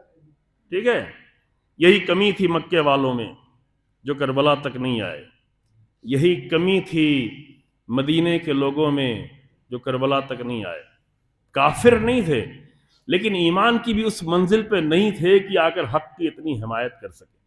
حسین ابن علی فریاد بلند کرتے رہے، الا ترون الی الحق الا یوم الوبہ، یہ پہلی بار تو نہیں بلند کیا تھا، لیکن نہیں آئے۔ اب وقت نہیں رہا، انشاءاللہ پھر فرصت رہی تو آپ کے سامنے پڑھیں گے، یا نہیں پڑھ سکے تو آپ خود پڑھیے گا۔ امام حسین علیہ السلام کے دو بہت چھوٹے چھوٹے خط ہیں بنی ہاشم کے نام، ترجمہ کر دیتے ہیں، وضاحت نہیں کرتے ہیں۔ بنی ہاشم کا نام، اس لیے بنی ہاشم والا خط پڑھنا زیادہ لازم ہو جاتا ہے کہ ہم سب بھی اپنے آپ کو بہت خاص سمجھتے ہیں نا، تو یہ خط خاص لوگوں کے لیے۔ امام نے کوفے والوں کو بھی خط لکھا، بصرے والوں کو بھی خط لکھا، اور بھی جو آس پاس کے لوگ تھے ان کو خط لکھا۔ 24 دن تک امام راستے میں رہے، لوگوں سے بات کرتے رہے، کاروان آتے رہے، لوگ ملتے رہے، بڑی بڑی شخصیتیں آتی رہیں، وہ سب بہت ہی۔ کربلا کو کم سے کم ایک مرتبہ ایسا پڑھیں کہ بالکل شروع سے آخر تک ترتیب سے آپ کو معلوم ہو کہ کس کے بعد کیا کیا ماجرا پیش آیا۔ اہم مسئلہ ہے۔ اگر بڑی کتاب جو ہم کہہ رہے ہیں نہ پڑھیں تو چھوٹی کوئی کتاب ایک مقتل کی پڑھ لیں، لہوفی جا کے پڑھ لیں، 2 گھنٹے میں 3 گھنٹے میں پڑھ ڈالیں گے، اتنا زیادہ وقت نہیں لگے گا۔ مختصر کتاب ہے لیکن معتبر ہے، نمبر 1 کے مقاتل میں سے لہوف۔ تو حسین ابن علی سلام اللہ علیہ نے 2 خط لکھے ہیں، یہ 2 خط جلدی سے سنیں، ترجمہ حاصل کرتے ہیں، وضاحت نہیں ہو پائے گی۔ پہلا خط امام نے جیسے امام مکے سے نکلے پہلی منزل پہ امام نے لکھا اور بنی ہاشم کے نام لکھا۔ اب یہ نہ کہ اب تو نکل گئے اب کیا ہوگا، نہیں، مکے سے بھی نکلے ہوئے، کربلا ابھی نہیں پہنچے ہیں۔ اور عورتوں کو چھوڑ کر امام چونکہ خواتین کو لے کے آئے تو اس لیے امام سفر میں تقریباً 5 دن رہے، 28 رجب سے لے کر کے 3 شعبان تک، 4 دن 5 دن امام رہے۔ لیکن اگر گھوڑے سے کسی کو آنا ہو 450 کلومیٹر تو 1 دن میں آ سکتا ہے۔ گھوڑا جس سپیڈ سے دوڑتا ہے تو 450 کلومیٹر آپ 50-60 کی سپیڈ سے گھوڑا دوڑ لیتا ہے، بیچ میں آپ کو تھوڑا آرام بھی کرنا ہو تو آپ 1 دن میں آرام سے مدینے سے مکے کا سفر طے کر سکتے ہیں۔ لہذا امام نے 2 خط لکھا، ایک خط لکھا امام نے بنی ہاشم کے نام، اور خطوط کو میں نہیں ذکر رہا، صرف بنی ہاشم، چونکہ بنی ہاشم سب سے خاص تھے۔ بنی ہاشم ظاہر ہے کہ بنی ہاشم یعنی ہاشم کی اولاد تھے، اہل بیت کے گھرانے سے سب سے نزدیک تھے، لیکن اگر وہاں بھی ایمان کی کمی ہوگی، یہ جملہ میں پہلے بیان کر چکا ہوں کہ تعداد بنی ہاشم کی 18 تو صرف نہیں تھی، تعداد بڑی تھی، کافی بڑی تعداد تھی، اس کی وجہ بھی آپ کو پہلے ہم بیان کر چکے ہیں، ابھی دہرانے کی ضرورت نہیں ہے۔ ایک بڑی تعداد میں بنی ہاشم موجود تھے، تو بنی ہاشم کو جو امام نے خط لکھا، پہلا خط امام نے لکھا جب امام مکے سے نکلے، بالکل ابتدائی مرحلے میں۔ امام محمد باقر السلام کی روایت ہے جب نکلے امام نے، لما توجہ الی الکوفہ، جب کوفے کی طرف امام نے رخ کیا تو امام نے قلم و کاغذ مانگا اور خط لکھا، صرف آدھی لائن کا خط لکھا، اور اگر شروع کا جملہ ملا لیں جس میں لکھا ہے کس کی طرف سے کس کے لیے خط ہے تو ایک لائن ہو جائے گی، من الحسین ابن علی الی بنی ہاشم، پہلے بسم اللہ الرحمن الرحیم، من الحسین ابن علی الی بنی ہاشم، یہ تو خط کا حصہ نہیں مانا جائے گا، تو حسین ابن علی کی طرف سے بنی ہاشم کے نام خط۔ اور امام نے کیا لکھا؟ امام نے لکھا کہ من لحق بی فقد استشہد ومن تخلف عنی لم یبلغ الفتح، اتنی جملہ ہے، یعنی خط اتنا بڑا ہے ہی نہیں کہ اس میں سوچا جائے کہ شاید یہ مطلب اس جملے کے یہ ہو، یہ مطلب یہ ہو، کوئی بہانہ نکالنے کا کوئی مطلب ہے ہی نہیں، اس میں سے کوئی بہانہ نہیں کیا گیا، صرف ایک لائن۔ امام خط بھیج رہے ہیں، کوئی واٹس ایپ نہیں کر رہے ہیں، کوئی امام جو ہے ڈاک کے حوالے خط نہیں کر رہے ہیں کہ چلو چھوٹا سا لکھ دے، امام اس کے لیے ایک خط بھیجنے والے کو بھیج رہے ہیں، وہ تیز رفتار گھوڑا دوڑاتے ہوئے جائے گا، لیکن خط میں امام نے کیا لکھا؟ فقط یہ آدھی لائن لکھی کہ من لحق بی فقد استشہد، جو بھی مجھ سے ملحق ہوگا وہ قتل ہو جائے، شہید کر دیا جائے۔ کوئی امام نے لالچ نہیں دی یا آؤ مجھ سے ملحق ہو میں تمہیں جنت دوں گا، جنت کا میں سردار ہوں، یہ سب امام کہہ سکتے تھے، امام سے بڑا کون سردار ہوگا، لیکن بالکل امام نے یہ نہیں کہا۔ امام نے کہا کہ من لحق بی فقد استشہد، جو بھی مجھ سے ملحق ہوگا وہ شہید ہو جائے گا، اور یہ ڈرایا نہیں ہے، سمجھ لیں عزیزو، ایک جملہ اور کہہ رہے ہیں بیچ میں، ڈرایا نہیں ہے، کیونکہ ایک مومن کی زندگی کا اس سے بڑا کوئی انعام ہو ہی نہیں سکتا کہ اسے جنت کی، اسے شہادت کی بشارت دی جائے، مومن اگر ہے۔ اور امام تو ہر ایک کو نہیں لکھ رہے ہیں، امام سمجھتے ہیں کہ بنی ہاشم میں کچھ تو مومن ہیں، ایک مومن کو یہ امام انعام دے رہے ہیں، امام ڈرا نہیں رہے ہیں، امام انعام دے رہے ہیں کہ اگر تمہاری ایمانی زندگی ہے تو میں تمہیں بشارت دیتا ہوں، آؤ مجھ سے ملحق ہو، شہادت تمہارے لیے حاضر ہے، شہادت تمہارے لیے موجود ہے۔ من لحق بی، اب یہاں وقت نہیں عزیزو، اس پہ آپ سوچئے گا کہ مومن کی زندگی اس سے بڑھ کر کوئی انعام ایک مومن کی زندگی کا ہو ہی نہیں سکتا کہ اسے شہادت نصیب ہو جائے، ممکن ہی نہیں، ٹھیک ہے۔ ومن لم، معاف کیجیے گا، ومن تخلف عنی، اور جو میرے پاس نہیں آیا، جس نے مجھ سے رخ موڑ لیا، میرے قریب نہیں آیا، چاہے وہ مدینے میں بیٹھ کے مسجد نبوی میں نمازیں ہی پڑھ رہا ہو، ہماری مسجد نہیں، مسجد نبوی میں پڑھ رہا ہو، لیکن اگر میرے پاس اس وقت نہیں آیا تو لم یبلغ الفتح، تو اسے کسی بھی طرح کی فتح نصیب نہیں ہونے والی، کوئی بھی کامیابی، جنگ نہیں، کوئی بھی کامیابی نصیب نہیں ہوگی، ٹھیک ہے۔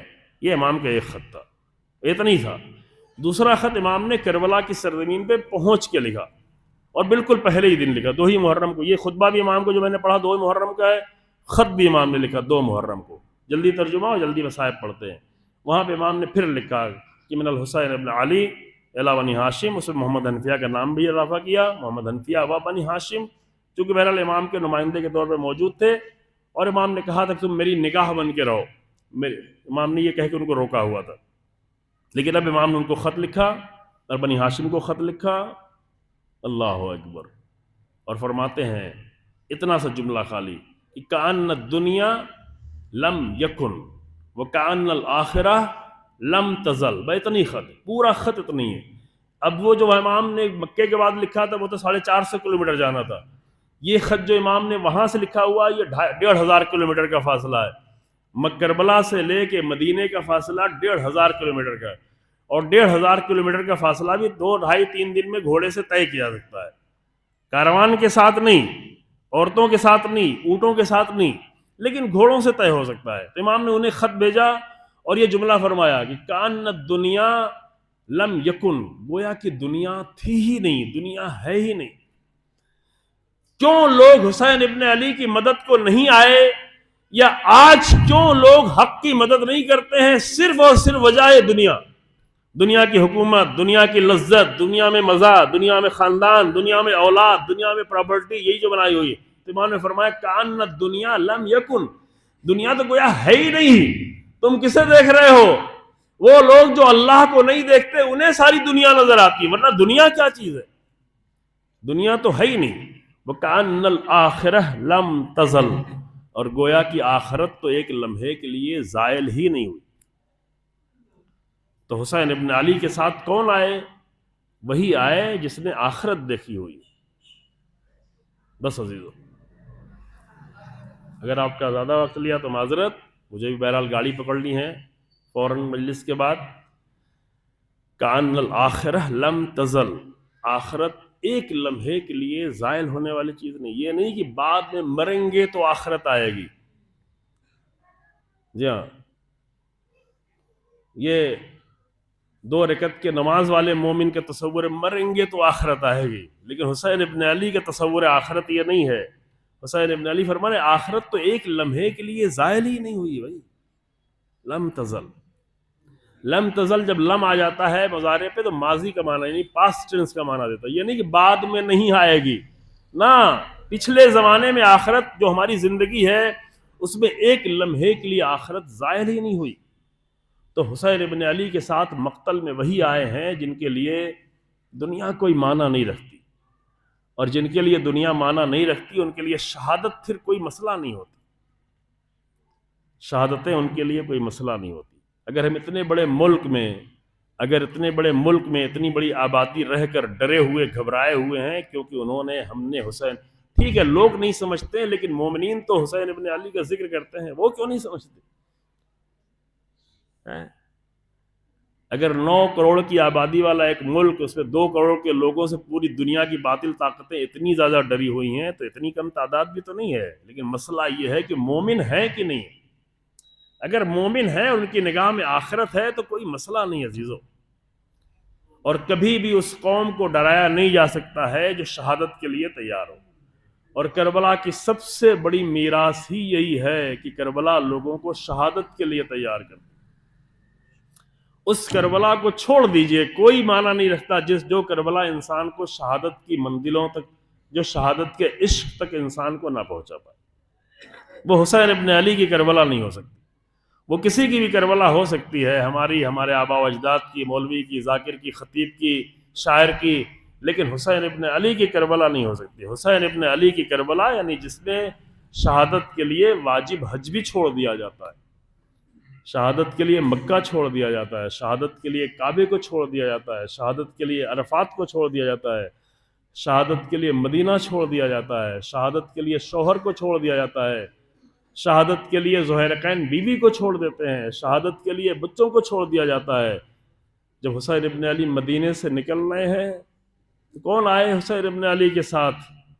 وہ آئے جو حسین ابن علی کے مکتب میں ساتھ دینے کے لیے تیار ہو۔ تو بیویاں آ رہی ہیں، بنی ہاشم کے بہت سارے لوگ نہیں آئے، لیکن جناب زینب آئیں،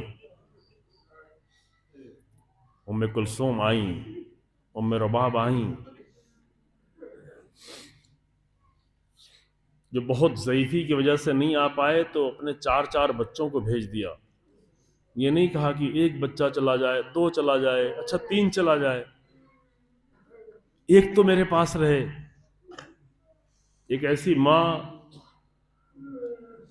اللہ اکبر، آج 28 رجب گزری ہے، آپ نے بہت ساری چیزیں سنی ہوں گی، لیکن کبھی اس ماں سے جا کے پوچھیں جو اپنے 4 بیٹے کو مقتل میں بھیج رہی ہے، یہ جانتے ہوئے، ایک ماں جو 20 سال پہلے بیوہ ہو چکی ہے، سمجھ رہے ہیں، ایک ماں جو سن 40 ہجری میں امیر المومنین کی شہادت کے ساتھ بیوہ ہو چکی ہے، اس ماں کے دل میں یہ احساس ہی نہیں آتا کہ میں کم سے کم اپنے ایک بچے کو تو بچا لوں۔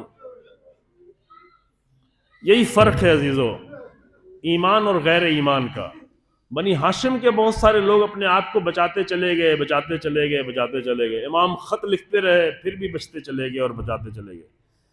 لیکن اسی گھرانے میں ایک ماں ایسی بیٹھی ہوئی ہے جو 20 سال بیوہ رہ چکی ہے، جس کا امام بھی جا رہا ہے، اب کوئی سرپرست نہیں ہے، یہ بھی نہیں ہے کہ حسین ابن علی تو ہے، اور 4 بچوں کو جس نے خود پال کے بڑا کیا ہوا ہے۔ ٹھیک ہے، ابوالفضل عباس کی عمر تھوڑا زیادہ تھی، تو امیر المومنین کے زمانے میں نوجوان ہو چکے تھے، جوان نہیں ہوئے تھے، 12 سال 13 سال کی عمر ہو چکی تھی ابوالفضل عباس کی۔ لیکن عبداللہ، جعفر، عثمان، ان کی عمر کسی کی چند مہینے تھی، امیر المومنین کی شہادت کے وقت 1-2 مہینے کی عمر تھی، کوئی 2 سال کا تھا، کوئی 4 سال کا تھا، تو 2-3 سال کے بچوں کو ماں نے خود ہی پالا ہے۔ ٹھیک ہے، امام حسن اسلام کے سائے میں پالا ہے، حسین ابن علی سلام اللہ علیہ کے سائے میں پالا ہے، لیکن اس ماں نے پالا ہے۔ لیکن جب 28 صفر کو کاروان رخصت ہو رہا تھا تو اس ماں نے اپنے 4 کے 4 بیٹوں کو حسین ابن علی کے ساتھ روانہ کر دیا۔ ایمان اسے کہتے ہیں۔ جب کبھی جنت البقیع جانا ہو، ابھی تو نشان تک بھی تقریباً مٹا دیا ہے، تو جا کے گیٹ سے داخل ہونے کے بعد بائیں طرف جا کے اس بی بی کی زیارت ضرور کرنا، جسے ام البنین کہتے ہیں۔ ام البنین یعنی بیٹوں کی ماں۔ تو بیٹے تو مدینے میں بہت سارے ایسی مائیں تھیں جن کے 4 بیٹے تھے، اس زمانے میں 4 بیٹے ہونا کوئی بڑی بات نہیں تھی، لیکن 4 بیٹوں کی وجہ سے یہ ام البنین نہیں تھی، بیٹے ایسے تھے، بیٹے ایسے تھے، ان کا دین، ان کا ایمان، ان کا اخلاق، ان کا چہرہ، ان کا عمل، ان کا کردار، کہ جب مدینہ کی گلیوں سے گزرتے تھے تو وہ یہ تو جانتے تھے کہ امیر المومنین کے بیٹے ہیں، لیکن یہ بھی کہتے تھے ام البنین کے بیٹے ہیں، یہ ام البنین کے بیٹے۔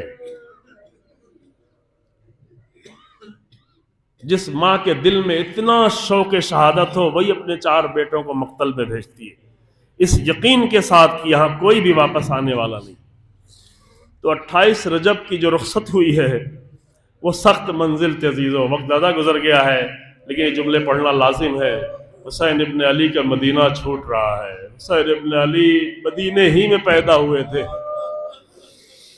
مدینے ہی میں پوری زندگی گزری ہے، مدینے میں رسول اللہ کا دور دیکھا ہے، مدینے میں تقریباً 7 سالوں تک، 6.5 سال تک رسول اللہ کا دور دیکھا ہے۔ رسول اللہ کی آغوش میں پلے ہیں، رسول اللہ کے سینے پہ رہے ہیں، رسول اللہ کے کندھوں پہ رہے ہیں، رسول اللہ کے ساتھ ممبر پر رہے ہیں۔ رسول اللہ گفتگو کے درمیان میں حسین ابن علی کو لے کے ممبر پہ ایک بار نہیں بار بار ممبر پر لے کے بیٹھ جاتے تھے۔ اس مدینے سے حسین ابن علی جا رہے ہیں، اسی مدینے میں ماں بھی ہے، اسی مدینے میں بھائی بھی ہے، اسی مدینے میں لالا بھی ہے، اسی مدینے میں نانا کا مزار ہے، لیکن 28 رجب کو 26 رجب کی رات یعنی 27 رجب کی شب سے لے کے 28 رجب کی شب تک دن میں اور رات میں 3-4 بار امام حسین علیہ السلام جنت البقیع کی طرف گئے اور نانا کے روضے کی طرف گئے۔ دور نہیں تھا، بالکل قریب قریب ہے، کوئی فاصلہ نہیں تھا عزیزو۔ بار بار یہ 3-4 بار وہ ہے جو کتابوں میں لکھا ہوا ہے، ورنہ شاید اور بھی گئے ہوں، ہر چیز تو مقتل میں نہیں لکھی ہے، رات کے اندھیرے میں کب گئے ہوں، کتنی بار گئے مجھے نہیں معلوم، لیکن جو لکھا ہوا ہے کہ امام بار بار نانا کے قبر پہ جاتے ہیں، بار بار جنت البقیع کی طرف جاتے ہیں۔ لیکن جب آخری بار جانا ہوا، آپ بھی عزیزو خدا کرے کہ آپ کو زیارت نصیب ہو، آپ جب زیارت کرنے جاتے ہیں، اگر آپ کو مدینہ نصیب ہوتا ہے، اگر آپ کو کربلا کی زیارت نصیب ہوتی ہے، تو پتہ ہے جب انسان جاتا ہے تو بڑا شوق ہوتا ہے، بڑی تڑپ ہوتی ہے۔ جب انسان کربلا میں مدینے میں داخل ہوتا ہے تو شوق کے آنسو نکل رہے ہوتے ہیں، لیکن پتہ ہے جب مدینے سے انسان باہر نکل رہا ہوتا ہے، جب مدینہ چھوٹ رہا ہوتا ہے، جب کربلا چھوٹ رہی ہوتی ہے، جبکہ معلوم ہے کہ انشاءاللہ شاید پھر آنا نصیب ہو، پھر اللہ زیارت نصیب کرے، تب اس وقت جدائی کا جو غم ہوتا ہے، مدینہ کا چھوٹنے کا غم، ایک مومن کے لیے، ایک عام مومن کے لیے، جو لوگ جا چکے ان کو احساس ہے۔ میں بھی چند مہینے پہلے تھا، پچھلے سال بھی تھا، جب مدینہ چھوٹ رہا ہوتا ہے، رسول اللہ کا روضہ چھوٹ رہا ہوتا ہے، تو ایک مومن کا دل تڑپ رہا ہوتا ہے مدینہ چھوڑ کے۔ وہ تو 4 دن کے لیے 5 دن کے لیے گیا ہوا تھا، وہ حسین جو 56 سال اسی مدینے میں زندگی گزار چکے ہیں، جو نانا کے جسم پر نانا کے آغوش میں کھیل چکے ہیں، جب مدینہ چھوڑ کے جانے لگے تو پیچھے مڑ مڑ کے بہنیں تو ساتھ میں ہیں، بیٹے تو ساتھ میں ہیں، لیکن رسول اللہ کی قبر چھوٹ رہی ہے، ماں کا مزار چھوٹ رہا ہے، بھیا حسن ہمیشہ کے لیے چھوٹ رہے ہیں، اور یہ ام سلمہ کو بتا کے جا رہے ہیں کہ اب مجھے دوبارہ مدینہ واپس آنا نصیب نہیں ہو۔ آپ جب بھی زیارت کرنے جائیں گے اسی طلب کے ساتھ کہ دوبارہ پھر نصیب ہو، لیکن حسین ابن علی اس یقین کے ساتھ مدینہ چھوڑ رہے ہیں کہ اب نہ ہماری نگاہیں ماں کے مظاہر کو دیکھیں گی۔ السلام علیکم یا رسول اللہ۔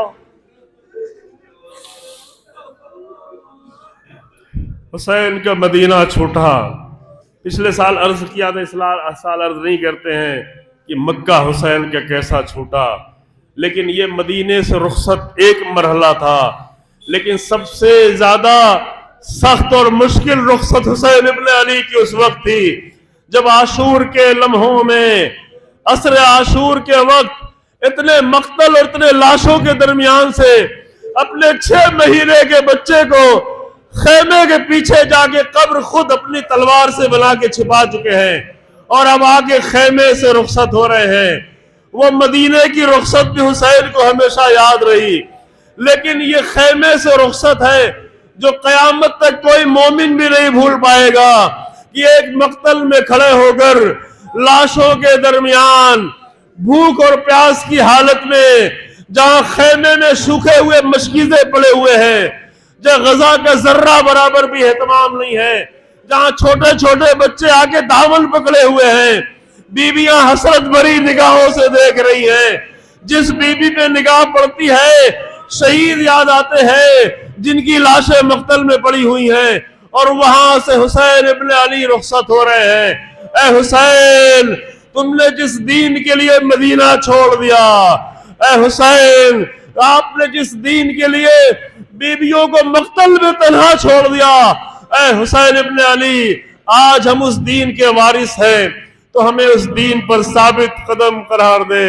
حسین مقتل میں جا رہے ہیں، بیویوں کی آواز گوجر رہی ہے، آخری لمحے میں بھیا آہستہ آہستہ جاؤ تاکہ بہن دل بھر کے دیکھ لے، کیونکہ اس کے بعد لو کے نیزے کی بلندی ہوگی اور بہنوں کی نگاہیں ہوں گی، بیٹیوں کی نگاہیں ہوں گی۔ انا للہ و انا الیہ راجعون۔